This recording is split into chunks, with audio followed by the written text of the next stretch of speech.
పాకిస్తాన్ పతనం మొదలైందా? ఆ దేశానికి నమ్మకమైన భాగస్వామి చైనా డెడ్లైన్ విధించిందా?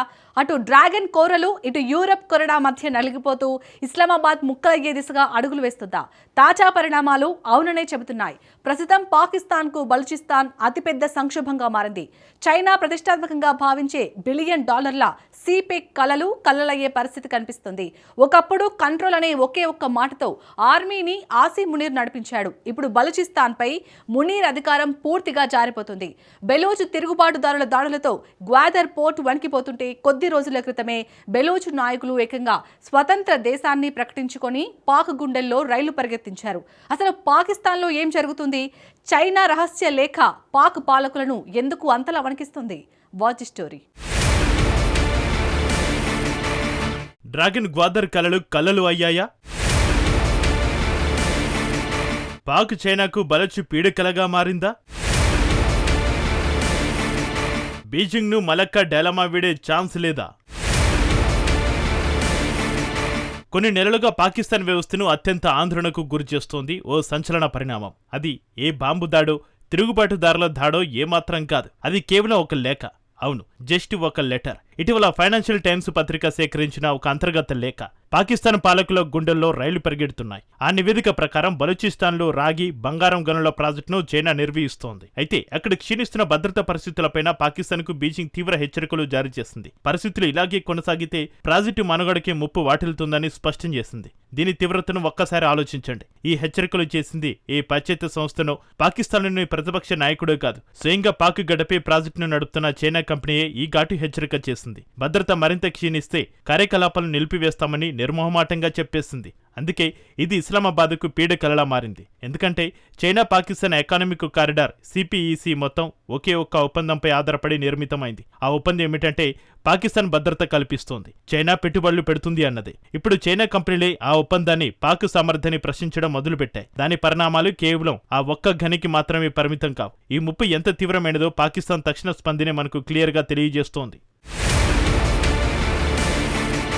చైనా లేఖ పాకిస్తాన్ ఇంధన శాఖ మంత్రి కార్యాలయానికి చేరింది. వెంటనే చైనా సిబ్బందిని, వారి రవాణా మార్గాలను రక్షించడానికి బలూచిస్తాన్కు అదనపు బలగాలను అత్యవసరంగా పాకిస్తాన్ తరలించింది. పైకి మాత్రం అక్కడ ఎలాంటి సంక్షోభం లేదని ఇస్లామాబాద్ బుకాయిస్తోంది. కానీ బలూచ్లో జరుగుతున్న అలజడిని, వారి ఆందోళనను దాచడం ఇప్పుడు కష్టంగా మారుతోంది. అయితే ఇక్కడే ఓ సందేహం అందరిలోనూ వ్యక్తమవుతోంది. అసలు డ్రాగన్ అంతలా ఉలిక్కి పడడానికి కారణం ఏంటి? చైనా చేపట్టిన బెల్ట్ అండ్ రోడ్ మోడల్కే సవాలుగా మారింది గ్వాదర్ పోర్ట్. మరీ ముఖ్యంగా ఒక రాష్ట్రం గురించి చైనా ఎందుకు ఇంతలా ఆందోళన చెందుతోంది? ఎందుకంటే చైనా దృష్టిలో బలూచిస్తాన్ అనేది కేవలం పెట్టుబడి ప్రాంతం మాత్రమే కాదు, అది చైనా పాకిస్తాన్ వ్యూహానికి గుండెకాయ లాంటిది. ఈ మొత్తం వ్యవహారానికి కేంద్ర బిందువు గ్వాదర్. అరేబియా సముద్రంలోకి ప్రవేశించడానికి ఈ ఓడరేవును తన ప్రధాన ద్వారంగా మార్చుకోవాలని చైనా ఆశించింది. సాధారణంగా గల్ఫ్ దేశాల నుంచి చైనా పెద్ద ఎత్తున చమురును హిందూ మహాసముద్రం మీదుగా తరలిస్తోంది. ఈ మార్గంలో మలక్కా జలసంధి చైనాకు జీవనాడి లాంటిది. ఈ జలసంధి మలేషియా, ఇండోనేషియా మధ్య ఉంది. మరీ ముఖ్యంగా భారత్కు చెందిన అండమాన్ దీవులోని గ్రేట్ నికోబార్కు తలాపునే ఉంటుంది. యుద్ధమే వస్తే ఈ మార్గాన్ని భారత్ బ్లాక్ చేస్తోంది. ఈ ఆందోళన చైనాను ఎప్పటినుంచో పీడిస్తోంది. దీన్ని మలక్కా డైలమాగా చైనీయులు పిలుస్తారు. మలక్కా డైలమా నుంచి తప్పించుకోవాలంటే చైనాకు గ్వాదర్ పోర్టు అత్యంత కీలకమైనది. ఈ పోర్టును ఒకప్పుడు పాకిస్తాన్లోని చాలా మంది నెక్స్ట్ దుబాయ్గా అభివర్ణించారు. కానీ అసలు సమస్య ఇక్కడే మొదలైంది. దుబాయ్ పెట్టుబడిదారులను ఆకర్షిస్తే గ్వాదర్ పోర్టుకు మాత్రం ఇప్పుడు సైనిక రక్షణ అవసరం అవుతుంది. గ్వాదర్ ప్రాంతంలో చైనా ఇంజనీర్లపై దాడులు జరిగాయి. చైనా కార్మికులు ప్రాణాలు కూడా కోల్పోయారు. వారి కాన్వాయ్లకు పదే పదే బెదిరింపులు వచ్చాయి. అక్కడ జరిగే ప్రతి కొత్త దాడి మీ పెట్టుబడులు సురక్షితం కాదు అన్న సందేశం బీజింగ్కు పంపుతోంది. గడిచిన 2 దశాబ్దాల్లో పాకిస్తాన్లో $100 కోట్ల చైనా కుమ్మరించింది. ఇందులో మెజారిటీ పెట్టుబడులు ప్రత్యక్షంగానూ పరోక్షంగానూ సిపిక్ ప్రాజెక్టుతో ముడిపడి ఉన్నవి. ముందు మౌలిక సదుపాయాలు కల్పిస్తే తర్వాత ఆర్థిక వృద్ధి దానంతటా ఆదే వస్తుందనేది చైనా అంచనా. కానీ దానికి భిన్నంగా ప్రస్తుతం అనేక ప్రాజెక్టులు అసంతృప్తిగా మిగిలిపోయాయి, ఆలస్యం అవుతున్నాయి. మరికొన్ని ఆశించిన స్థాయి కంటే చాలా తక్కువ సామర్థ్యంతో నడుస్తున్నాయి. బీజింగ్కి ఇది కేవలం ఆర్థిక నష్టం మాత్రమే కాదు, అంతకు మించే ఒక వ్యూహాత్మక అవమానం. ఎందుకంటే సిపికి ఏదో దాతృత్వంతో చేసిన ప్రాజెక్టు కాదు. బెల్ట్ అండ్ రోడ్ మోడల్ ఎంత అద్భుతంగా పనిచేస్తుందో ప్రపంచానికి చూపించడానికి చైనా ఒక షోకేస్గా ప్రదర్శించింది. అలాంటి ప్రతిష్టాత్మక ప్రాజెక్టు ఇప్పుడు అత్యంత ఘోరమైన, ఇబ్బందికరమైన ప్రశ్నలను ఎదుర్కొంటోంది.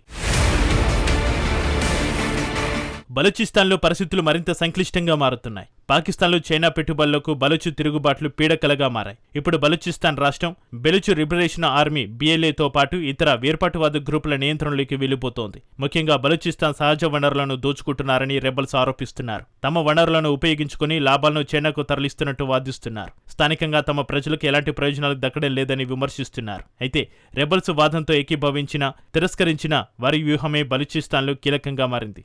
అందుకే చైనా సిబ్బంది, మైనింగ్ ప్రాజెక్టులు, జాతీయ రహదారులు, సిపెక్ మౌలిక సదుపాయాలు పదే లక్ష్యంగా మారుతున్నాయి. సైనిక చర్యలతోటి పరిస్థితులను అదుపులోకి తెస్తామని పాకిస్తాన్ ఏళ్ల తరబడి హామీలు ఇస్తూనే ఉంది. అయినప్పటికీ దాడులు మాత్రం ఆగడలేదు. ఒకానొక దశలో బీజింగ్ అత్యంత సాధారణ వ్యాపార సూత్రాన్ని తెరపైకి తెచ్చి ఒక ప్రశ్న అడుగుతోంది.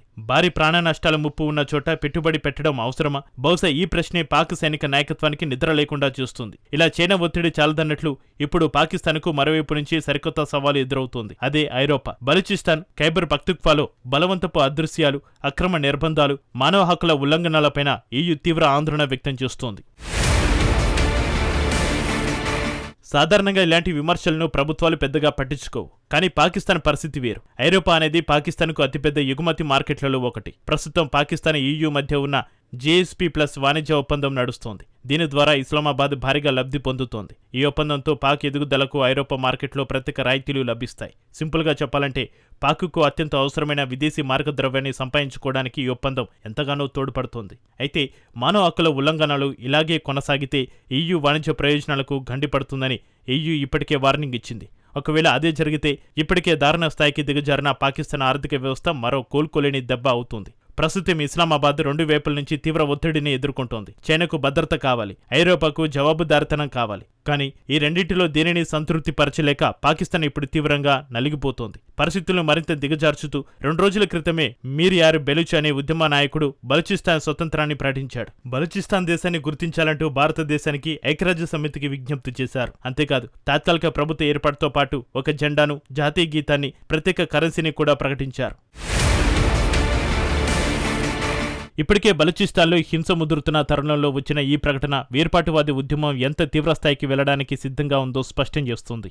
మరోవైపు BLA మౌలిక సదుపాయాలు, జాతీయ రహదారులు, మైనింగ్ ప్రాజెక్టులతో పాటు భద్రతా బలగాల్ని లక్ష్యంగా చేసుకుని దాడులు కొనసాగిస్తోంది. ఈ నెల ప్రారంభంలో జరిగిన దాడుల్లో డజన్ల కొద్దీ పాక్ సైనికులు, పౌరులు ప్రాణాలు కోల్పోయినట్లు నివేదికలు చెబుతున్నాయి. ఈ పరిణామాలన్నింటినీ ఒక్కసారి కలిపి చూస్తే కంట్రోల్ చేయలేని స్థితికి తిరుగుబాటు చేరింది. పాకిస్తాన్కు భద్రతపై అతిపెద్ద భాగస్వామి చైనా తీవ్ర హెచ్చరికలు జారీ చేస్తోంది. మానవ హక్కుల ఉల్లంఘనలపై ఐరోపా వాణిజ్య కూటమి ప్రశ్నిస్తోంది. బలూచిస్తాన్ స్వాతంత్ర దేశ ప్రకటన అంతర్జాతీయంగా ఆకర్షిస్తోంది. వీటన్నిటికి తోడు మరో ఆర్థిక కుదుపును అస్సలు తట్టుకోలేని స్థితికి పాక్ ఆర్థిక వ్యవస్థ చేరింది. ప్రస్తుత పరిణామాలు కేవలం బలూచిస్తాన్కు సంబంధించిన అంతర్గత సమస్యలు మాత్రమే కావు. ఇవి పాకిస్తాన్ మొత్తం నమూనాకి ఒక అగ్ని పరీక్షగా మారుతున్నాయి. ఒకవేళ చైనా తన పెట్టుబడులను వెనక్కి తీసుకోవడం ప్రారంభించినా, ఐరోపా ఒత్తిడి పెంచినా, ఇక్కడి తిరుగుబాటు ఇలాగే కొనసాగినా బలూచిస్తాన్ అనేది పాకిస్తాన్కు అత్యంత బలహీనమైన వ్యూహాత్మక ఆర్థిక లోపంగా మారిపోతుంది. ఒకవేళ అదే జరిగితే సైనిక చర్యలతో గెలవడం కంటే ఈ బహుముఖ సంక్షోభాన్ని ఎదుర్కోవడం పాక్కు కఠినమైన సవాలుగా మారుతోంది. ఒకప్పుడు కంట్రోల్ అనే ఒకే ఒక్క మాటతో చక్రం తిప్పిన పాక్ ఆర్మీకి ఇప్పుడు బలూచిస్తాన్ చేజారిపోతోంది. అటు డ్రాగన్ కొరలు, ఇటు యూరోప్ కొరడ మధ్యలో బలూచి విప్లవం రగులుతోంది. ఈ ఉద్యమాన్ని సైనిక బలగాలతో ఇన్నాళ్ళు అణిచివేసిన పాకిస్తాన్కు ఇప్పుడు ఆసరైన ఉచ్చు బిగుసుకుంది. మరి ఈ సంక్షోభం నుంచి పాకిస్తాన్ బయటపడుతుందా? బలూచిస్తాన్ విడిపోవడంతో పాక్ పతనం మొదలవుతుందా? చైనా కలలను కల్లలు చేస్తుందా? Let's wait and see.